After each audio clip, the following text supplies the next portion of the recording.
ProdanCast, Papo com Especialista, o podcast da Prodan que vai trazer atualização e inovação para a sua carreira. Bom dia, boa tarde, boa noite, pessoal. Meu nome é Aline Teixeira e no Papo de Especialista de hoje nós vamos ter o tema Como a cultura não come a estratégia no café da manhã.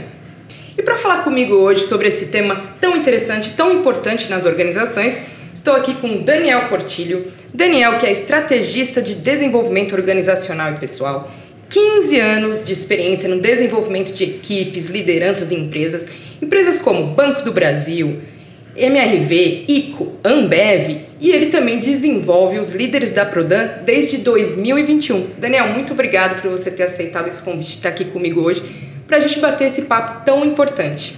Obrigado pelo convite, é um privilégio poder trocar um pouco sobre essa frase clássica do Peter Drucker, que ele conseguiu ter sucesso durante muitos anos com ela, mas é possível falar para ele que dá para fazer diferente. A cultura não precisa comer estratégia no café da manhã. Então, para a gente começar, Daniel, a falar sobre esse tema e começar a desvendar o que é isso, a primeira pergunta que eu faço para você é: o que é a cultura? Bom, cultura é um debate bastante complexo do que significa. Tem vários pensadores, várias linhas específicas, mas para simplificar, eu gosto de dizer que a cultura é a soma do que a gente pensa, do que a gente sente e de como a gente se comporta. E esse ciclo ele se retroalimenta, né? Então a gente consegue analisar a cultura desde um país, de uma região, de uma cidade, de uma organização e dentro da empresa uma subcultura dentro das áreas. E a cultura de uma liderança. Então, aqueles comportamentos que a gente repete ao longo do tempo, sem muitas vezes até saber o porquê, mas que moldam muitas das vezes as nossas identidades e geram resultados e coisas que a gente fica reforçando ao longo do tempo. Então, hoje eu gosto muito de estudar esse campo de cultura, a cultura social e como funciona de fato o nosso país e a dialética, né? A interdependência das culturas de fora, como é que a gente tropicaliza muito das teorias organizacionais e como é que as organizações moldam esses comportamentos de consumo, de estilo de vida, de trabalho e essa complexidade toda. Muito bom. Daniel, e nesse tema, né, a gente está falando sobre cultura, a gente fala sobre estratégia também. Qual que é essa relação entre a cultura e a estratégia? Muito bem. Primeiro, o que é estratégia? E, de novo, é um tema complexo, temos vários pensadores que falam sobre isso, mas basicamente a estratégia é como a gente decide gerar algo, alcançar alguma coisa, criar alguma coisa. Então você pode ter a estratégia do café da manhã de final de semana ali, com a família. Qual que é a estratégia? Quem compra o pão? Que pão que vai ser? Quanto é que custa esse pão? O que vai acompanhar esse pão? Qual que é o recheio do pão? Quem senta em que lugar na mesa? Quem que prepara o quê? Isso é uma estratégia. Quais são os recursos necessários? Quais são as técnicas necessárias? Quais são os indicadores necessários que a gente precisa para ter o objetivo de ter um bom café da manhã? Então, estratégia basicamente é essa decisão de como a gente vai executar algo. Certo. E cada empresa pode desenvolver a sua estratégia. Muito bem. O que isso tem a ver com cultura? E na hora que o Peter Drucker fala que a cultura come a estratégia no café da manhã? Porque no papel cabe tudo, né? No PowerPoint, no Excel. Então, muitas pessoas pensam em estratégias de mudança na vida delas. Que eu vou mudar minha carreira, vou fazer um curso de inglês, alguma língua agora, vou para a academia, monta toda a estratégia como que vai ser. E o papel cabe tudo. Só que, quando a gente não para analisar o que a gente acredita sobre esses comos, essas estratégias, essas receitas, esses passo a passo que a gente monta e o preço que a gente vai pagar, a parte emocional e quais os comportamentos a gente tem que mudar para alcançar, aí a gente volta para o automático e a cultura pega aquele papel, come ela, já era. E mais uma vez você não mudou um comportamento. Então a cultura é comportamentos repetitivos, independente do que carrega esse comportamento. Muitas vezes, a maioria das vezes inconsciente. E a gente faz planos, estratégias que não saem do papel, seja na nossa vida pessoal, na nossa carreira ou numa organização. É isso que eu ia falar, né? A gente não é só dentro da vida pessoal, né? Quando a gente fala disso, a gente pode ampliar isso, né? Trazendo, se você faz, talvez na sua vida pessoal, você leva certas regras também para o seu profissional e isso se torna também para a sua organização. Sim, as empresas são feitas de pessoas, né? A gente que criou essa estrutura organizacional, seja pública, privada, o formato que seja. Nós criamos, nós inventamos isso, né? E a partir do momento que a gente criou isso, a gente fala, poderia ser assim, poderia ser assado, assim como algo dentro de casa. Né? Não é muito diferente nessa perspectiva, só muda a atividade fim. Só que a gente tem hábitos e comportamentos que muitas vezes a gente não muda. Então eu gosto de pensar assim, todo grupo, toda equipe, quer dizer, aí a gente deixa para outro podcast, o que é um grupo de trabalho e o que é uma equipe. Aí já é papo para outra coisa, mas todo grupo tem 2 tipos de atividade. Atividade no nível da tarefa e atividade no nível socioemocional. Em casa, o que é uma tarefa? Lavar roupa, fazer compra, tirar o lixo, pagar, né? Isso é tarefa. Na empresa a gente tem várias tarefas. Preencher uma planilha de Excel, analisar dados, checar alguma coisa e tal. A gente tem várias tarefas ali. E o socioemocional? Para que a gente faz isso todo dia? Em casa, sexta-feira, vamos abrir um vinho, botar um som, falar de sonhos, viagens, por que a gente está junto, né? Dentro da empresa, propósito, missão, visão, valores. Então, nessa perspectiva, vida pessoal e profissional não se separa. Isso aí é uma falácia, né? E aí, quando a gente entende o ser humano dessa ótica, que temos tarefas para objetivos em comum, seja dentro ou fora da empresa, a lógica se sustenta nos 2 ambientes. Daniel, eu acho que também é importante a gente falar, e isso é uma pergunta que eu queria fazer para você, e acredito que quem está nos ouvindo também gostaria de saber, que é qual é o papel da liderança nesse processo todo, né? Entre a cultura, a estratégia e os resultados. Boa. Primeiro que eu gosto de dizer que liderança não é crachá, não é o cargo que você tem. Se você é um supervisor, coordenador, diretor, gerente, eu acho que isso, dentro da corporação, dentro do organograma, é mais um papel, né? A gente chama de liderança, mas eu gosto de brincar que chamar esses cargos de liderança é gourmetizar o cargo. Liderança com L maiúsculo é uma outra coisa. Liderança tem muito mais a ver com influência, né? E a partir do momento que eu tenho consciência da nossa cultura enquanto país e de qual é o poder de influência da empresa que eu faço parte e o poder que o meu crachá tem e tomo escolhas conscientes em prol de um objetivo comum, em prol muitas vezes daqueles valores que estão presos na parede, daquela visão de futuro da empresa, que eu não conheço nenhuma empresa que tenha uma missão, visão, valor para destruir o planeta. Sim. Né? Nossa missão é acabar com as matas. Não conheço isso. Acabar com o clima. Acabar com o clima, não conheço. Né? É sempre coisas muito bonitas, né? E esse líder ter consciência dessa missão e ter consciência do que ele tem que mudar nele mesmo para de fato ter coerência. Então, o papel da liderança é trazer coerência para isso. E aí, nesse sentido, um analista pode liderar o chefe dele ali, um coordenador, um supervisor, na hora que ele demonstra essa incoerência. Daniel, mas eu tenho que pagar meus boletos e eu tenho medo por causa do crachá, que eu posso ser demitido. E é por isso que não é liderança. Mas falando desses cargos formais, que têm poder dentro da hierarquia, que a gente chama de liderança, né? Então, é isso, tem que aprofundar mais o que é liderança. Eles têm um papel fundamental justamente por ter o poder. Então, é a mesma coisa de eu chegar assim para alguém da minha equipe e falar, cara, vamos ter mais coerência, vamos praticar, ter uma cultura de transparência, uma cultura de feedback no nosso time? Sim. Vamos? Começa por mim. Não precisa ter medo de mim. Eu não vou te demitir se você me der um feedback e mostrar que eu não estou sendo tão transparente assim, tá tudo bem. Então, o líder, ele tem esse papel de criar um espaço de segurança psicológica, um espaço de confiança em que as pessoas possam começar a trocar umas com as outras e falar, opa, estamos sendo incoerentes. Esse comportamento que a gente tem, seja no contexto técnico ou socioemocional, é incoerente com o planejamento que a gente fez, com a estratégia que está lá no Excel, que está lá na planilha, que está lá no PowerPoint. É incoerente com a visão do nosso negócio, é incoerente com os valores que estão na parede. Será que a gente não tem que adaptar esse como? Então, o papel do líder é criar esse espaço seguro e as pessoas entenderem que não vão ser demitidas ao dar luz para muitas das coisas que a gente sabe que está errado. Que muitas vezes a pessoa está vendo ali alguma coisa, não tem essa coragem de falar por esse medo, né? Sim, porque é isso, todo mundo quer pagar os boletos, né? Sim. É importante pagar os boletos. Com certeza. E quem normalmente tem o poder de decidir se um analista paga ou não um boleto é esse chefe. Se ele tira o poder, tem espaço para crescimento, tem espaço para segurança psicológica. Aí é tema já de outro podcast. É isso que eu ia falar, né? Segurança psicológica. Mas assim, para fechar esse debate do papel do líder, que é primeiro olhar para si, ter autoconhecimento, desenvolvimento pessoal e se perceber como incoerente, a partir daí, através dos comportamentos dele e da construção desse espaço seguro, ajudar as outras pessoas a terem coerência, eu gosto de dizer qual é o hormônio da confiança e o hormônio da segurança psicológica, que é a ocitocina. E que é o mesmo hormônio do amor. Né? Então, a minha base de pensamento psicológico é junguiana, e o Jung fala, onde tem poder não há amor.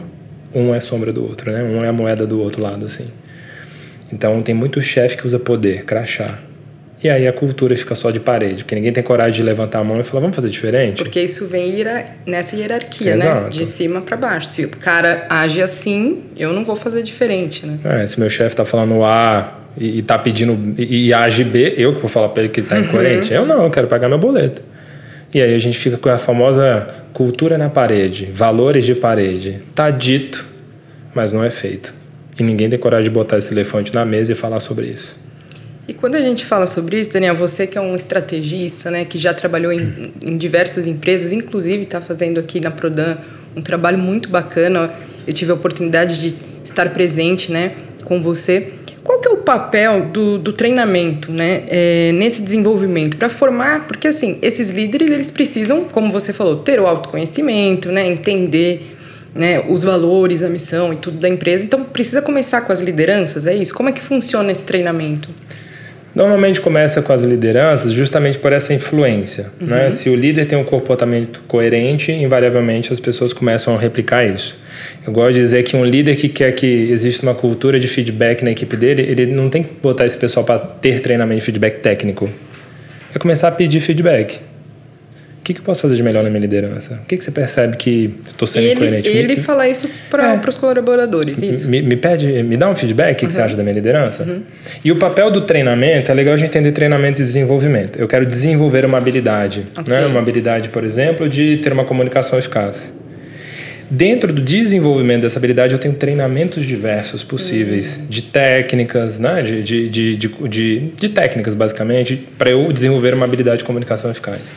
O treinamento é como se fosse o guarda-chuva, e aí a gente vai desenvolver cada... Aí que está o pulo do gato. E que nesses meus 14, quase 15 anos, eu consegui perceber. O treinamento por si só não funciona. Eu brinco que eu não tenho uma empresa de treinamento. Eu tenho uma empresa de processos de desenvolvimento e cultura. E que dentro desse processo de desenvolvimento que não tem uma linha de chegada, eu tenho treinamentos técnicos, comportamentais e tal. E eu vejo que o mercado hoje, da área de desenvolvimento, pensa muito nessa habilidade que você tem que mudar. Eu fiz um diagnóstico, percebi que aqui na empresa as pessoas não praticam feedback. Tá, aí contrata uma consultoria para dar um treinamento de feedback. E enxugou o gelo. O que mudou na empresa? Nada. Quantas pessoas já fizeram treinamento de feedback e continuam sem pedir feedback? Sim. Então, o papel do treinamento é entender que ele tem que ser estratégico dentro de um sistema de mudança. O treinamento, ele é um pedacinho da história. Então, para onde a empresa vai? Qual que é a estratégia corporativa? Quais são os indicadores de negócio? Que tipo de liderança a gente precisa no nível de crença, no nível de comportamentos, para ter coerência com essa estratégia? Quais são as habilidades que essa liderança e as equipes precisam desenvolver para ter coerência com essa estratégia? E aí eu entro com treinamento, ou seja, não existe treinamento de feedback, existe a construção de uma cultura de feedback. Não existe treinamento de metodologia ágil, existe uma construção de uma cultura ágil em que eu coloco treinamentos técnicos ali dentro. Então o que eu vejo é que o treinamento fica muito solto dentro disso tudo.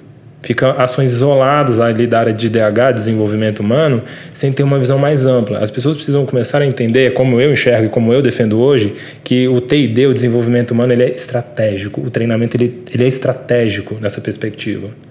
Porque as pessoas vão saber qual é o comportamento esperado dentro de um valor de cultura que é coerente com aquela estratégia e qual é a técnica mais eficaz para eu ter esse comportamento de um jeito mais fácil. E na hora que você segue essa lógica, não tem vítima. Basicamente, o que eu quero dizer? Você teve um treinamento de feedback? Legal. Quem está te cobrando fora do treinamento? Não vai ser um treinamento de 3 horas com um consultor externo que vai mudar alguma coisa. Sim. Né? Ou uma imersão. Ah, 12 horas de treinamento. Cara, você levou 30 anos para desenvolver essa cultura, quer que 12 horas resolva alguma coisa? Você tem Não aquele faz hábito milagre. que você faz sempre, né? Aquela coisa repetida. Não é de um dia para o outro que você vai mudar e fazer esse milagre. É um processo. Por causa de um treinamento, né? É um processo. E precisam de vários treinamentos dentro dessa perspectiva. E eu preciso que dentro das empresas tenham mecanismos que reforcem. Você está usando aquele treinamento que você teve ou não? E como que a gente faz isso? Tendo uma estratégia, entendendo que treinamento ele é coerente com um projeto, como um processo. E aí eu entendo o T&D conectado com o negócio. E às vezes eu tenho que mexer até na estrutura de negócio para fazer sentido. Então é entender que tudo é cultura. E a cultura manda em tudo. Daniel, então você está me falando que a cultura é muito importante, né? E se ela é tão importante, né, do jeito que você me falou hoje, por que ela não é conhecida nas empresas, dentro das empresas? Olha, as pessoas até falam sobre cultura, assim como elas falam sobre liderança e outras, assim como elas falam sobre sucesso, felicidade. Mas aprofundar nesses temas dá trabalho. Eu gosto de dizer nos meus treinamentos que pensamento binário, bom, ruim, certo, errado, essa cultura é boa, essa cultura é ruim, isso não existe. Né? O pensamento binário é um pensamento mais infantil. A gente tem que entender que essa temática ela é complexa e tem muitas variáveis intangíveis e ela envolve muito uma habilidade técnica, olha que interessante, que culturalmente a gente não aprende.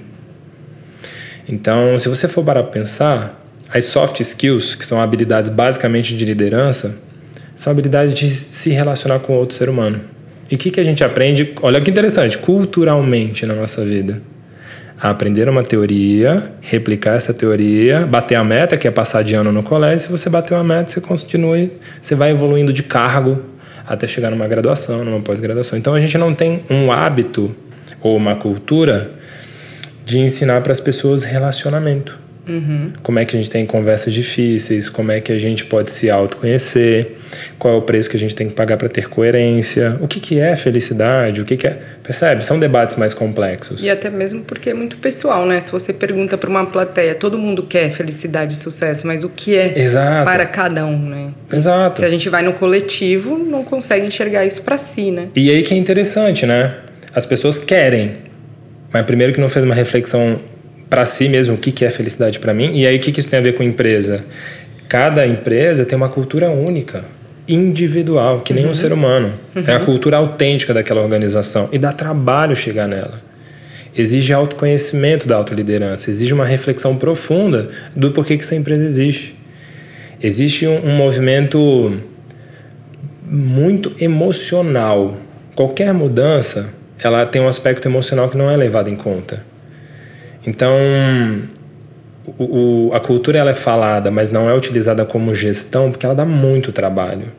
E reconhecer as nossas incoerências dói, seja no campo pessoal ou no campo organizacional. O Jung também tem uma frase, eu estou simplificando a frase aqui porque não lembro o pé da letra, mas é basicamente assim: as pessoas vão fazer o cúmulo do absurdo para manter o brilho cor-de-rosa das ilusões.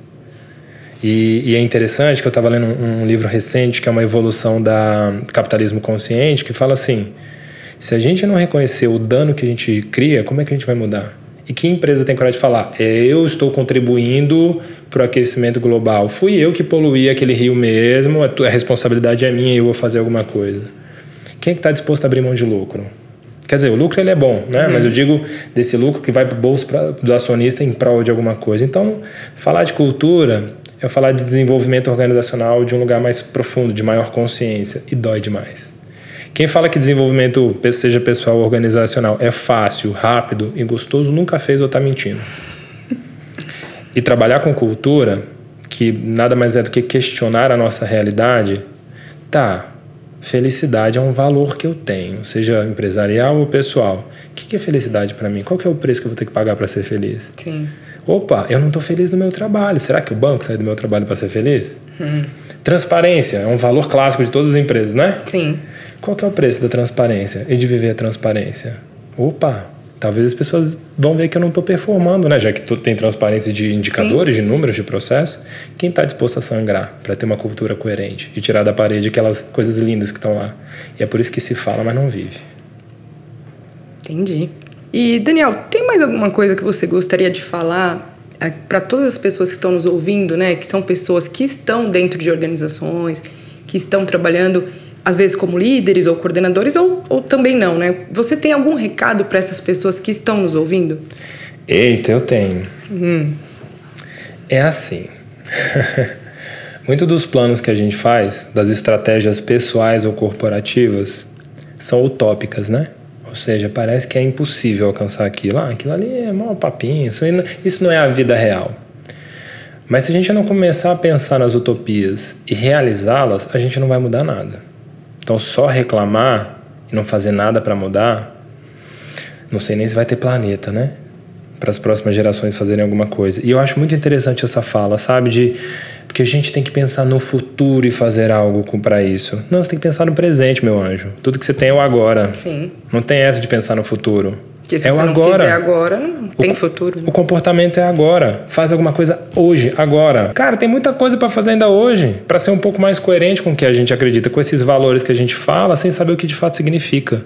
É resgatar um pouco desse sagrado, sabe? Do que é de fato ser feliz, o que é de fato ter uma sociedade mais madura.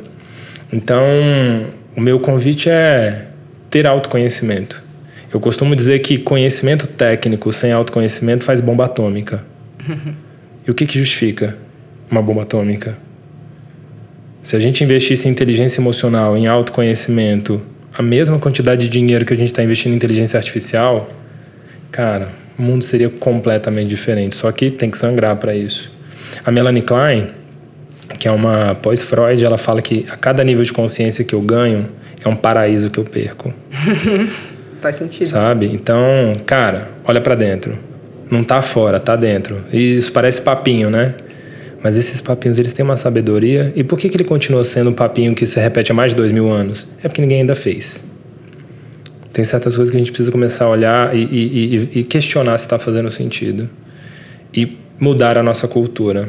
Né? Tem pensadores que falam que não, a cultura ela é social, se muda só através da política social e tal. Mas eu gosto muito do debate dos dois. É o individual com o coletivo. A soma das pessoas faz o coletivo e a gente consegue mudar essas realidades muito tristes que a gente vive hoje e construir utopias que façam sentido, sabe? Que virem de fato realidade. Com mais diversidade, com mais igualdade, com mais bem-estar, menos ansiedade, menos burnout. A gente que criou esse problema, a gente pode mudar também. A gente pode. Então, olha pra dentro. Você me falou uma frase hoje, que eu peguei aqui, que é: uma empresa, ela não existe, né? O que existe são CPFs. Essa frase que você falou, né? Ela é composta de pessoas, de indivíduos, né? Sim. Então, até esse olhar para que cada um entenda que ele também faz parte daquele sistema e a mudança não pode só depender, o líder tem que querer mudar. Não, todo mundo tem que estar de acordo com essa cultura. É mais ou menos isso, Daniel? É por aí, né? E é interessante isso, porque a organização ela é como se fosse um sistema vivo, como se fosse um corpo humano. Células morrem e novas células surgem e você mantém a mesma configuração que você tem, né? O seu corpo fica basicamente igual, ele vai, né, mudando e tal, mas ele fica... Então é muito interessante isso, né? Quando uma pessoa sai de férias ou ela sai da empresa, a empresa continua igualzinha. Então tem uma troca disso, sabe? A empresa, ela não existe sem as pessoas no seguinte sentido: se agora, nesse momento, 1, 2, 3, valendo, todo mundo sai, aí não tem como. Ela se desfragmentou. Imagina se nesse momento todas as células do seu corpo se espalham, blaf, você deixou de existir, né? Fisicamente. Então a empresa é a mesma coisa.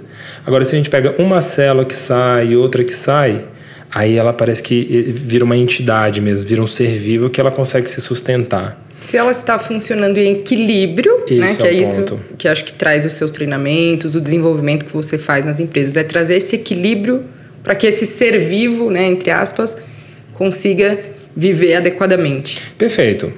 Um valor que todo mundo tem, saúde, certo? Dúvida da pessoa falar, eu não quero ter saúde. Isso é um valor, que poderia ser inclusive um valor corporativo, sabe? Saúde mental dos colaboradores. Sim, olha que legal. Importantíssimo. Né? Um valor que a gente tem é bem-estar. Quantas coisas que a gente come que faz mal para o nosso corpo? Qual é a qualidade do nosso sono? O que eu fico gerando de estresse que está envenenando o meu próprio corpo?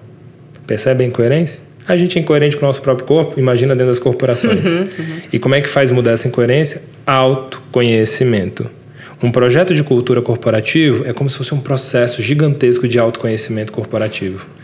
que quem tem coragem de viver, assim como um processo individual, de verdade, bem feito, sério, né? Não estou falando dessas imersões que prometem pílula mágica, 5 passos da alegria, que eu não acredito nisso, né?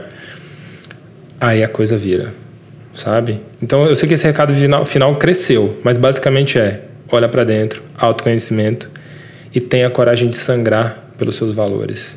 Já que você gosta de Jung, tem uma frase também que é: você só encontrará a sua luz quando você tiver coragem de acessar a sua sombra. Bingo! Nossa, você me ganhou agora. Exatamente isso. Sem olhar para a sombra, você não encontra a sua luz. Legal. E viver a nossa autenticidade, né? Muito bom, Daniel. Nossa, foi um bate-papo assim que eu gostei demais de estar. Tenho certeza que todo mundo que está nos ouvindo vai aprender muito sobre cultura, estratégia. E te deixo agora esses minutinhos finais para você divulgar o seu trabalho, enfim. Muito obrigada, Daniel. Imagina, um privilégio. Pena, passou rápido, né? Ixi, esse assunto, a gente pode ficar aqui muito tempo falando, mas eu estou há 14, 15 anos nessa área e tem há 2 anos que eu fundei a minha consultoria. Antes eu era de uma outra consultoria bem grande e tal, e ela chama Arte do Caminho. E como é que veio esse nome? Eu digo que meio que veio assim na minha cabeça. De fato pensar que a nossa vida ela é uma arte de ser vivida, né? Um passo de cada vez, sem pílula mágica, sem receita de bolo. Você tem que dar um passo e ver o que acontece. E nesse caminho muitas coisas acontecem, né? Pessoas nos ligam, experiências, enfim. A gente não controla o processo. Então, a ideia da Arte do Caminho, que eu estou aos poucos amadurecendo, muito esse processo dela, qual que é a cultura da Arte do Caminho. Essa é uma empresa de processos de desenvolvimento. E lá eu troco muito, né? Assim, eu gosto dentro do que faz sentido para mim, compartilhar um pouquinho da minha jornada. Então, quem quiser seguir, tem no próprio LinkedIn, a Arte do Caminho, e tem também no Instagram, que eu tinha um pouco de ranço de Instagram, confesso. Mas depois de muita insistência, eu entrei lá e eu compartilho muito conteúdo, sabe? Algumas dicas, alguns cursos que eu fiz, algumas reflexões que eu tenho em mentorias de grupo, de liderança ou individuais. Então também é Arte do Caminho. E eu recentemente tive coragem de abrir o meu Instagram pessoal, que eu não gosto de misturar a vida privada de vida profissional nessa perspectiva, né? Assim, eu acho que a minha intimidade ela é muito sagrada. Mas também eu compartilho algumas coisas do meu pessoal. Então é o Daniel Portillo. Então, galera, tô lá para debater, trocar ideia, compartilhar um pouquinho. Quem quiser, tô sempre à disposição. Como eu gosto de brincar, eu tô na área, se derrubar é pênalti. É isso aí, muito obrigada, Daniel, muito obrigada a todos vocês que estão nos ouvindo. Esse foi o Papo com o Especialista, com o Daniel Portillo, e até a próxima. Esse foi mais um Prodancast. Não esqueça de curtir e compartilhar.